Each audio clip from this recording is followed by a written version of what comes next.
விருப்பம் அது குறித்து ஏதாவது நீங்கள் அனைத்து கட்சி கூட்டவோ அல்லது உச்ச நீதிமன்றத்தை நாடவோ அல்லது அது குறித்து உங்களோட நிலைப்பாடு? அதெல்லாம் இல்லை, அது நாடுறது கிடுறது இல்லை.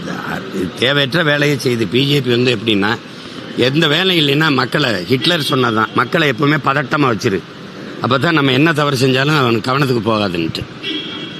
சிஏஏன்னு ஒன்று கொண்டு வந்துச்சு, ஒரு வருஷம் 1.5 வருஷம் அதிலேயே காலத்தை ஓட்டுச்சு. இப்போ இந்த சிறப்பு வாக்காளர் அது என்ன சொல்லுது, அது கேட்டிருக்க எதையாவது பாருங்க. நாங்கள் கேட்குற ஆவணங்களெல்லாம் கொடுத்தா தான் வாக்கு. எங்கள் ஆத்தால போய் என்ன ஆவணம் கொடுப்பேன்? இப்போ இருக்கிற நேரத்தில் இந்த 2 மாதத்தில் தேர்தலை வச்சுட்டு என்ன போய் கொடுப்பீங்க? நீங்கள் ஒன்றும் கொடுப்பீல, அது வச்சிருக்கல அந்த ஆவணங்கள்லாம், அதை கொண்டா இதை கொண்டான்னு இருக்கிறவன் என்ன.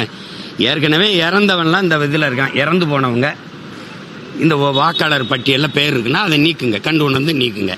எவ்வளவு காலமாக இருக்குது? இப்போ தான் அது வர்ற. நாங்கள்லாம் பல முறை தேர்தல் ஆணையத்துக்கு போக ஆரம்பித்தோம். ஒருத்தர் 2 இடத்துல வாக்குரிமை வச்சிருக்கிறாரு.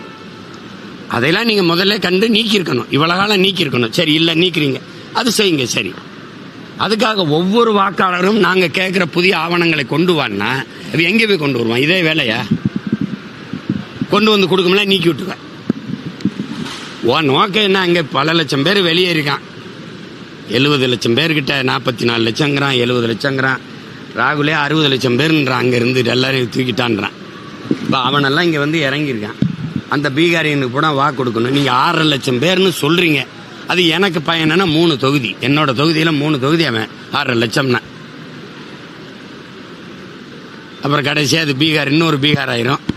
ஏற்கனவே பூரா இந்திக்காரன், எங்கே பார்த்தாலும் இந்திக்காரன் இருக்கான். இந்த விண்ணூர்தி நிலையத்தில் நம்ம ஆஃபீஸர் இருக்கான்னா, அதிகாரி இருக்கான்னா. அப்புறம் கூட்ட நெரிசலுக்கு காரணம்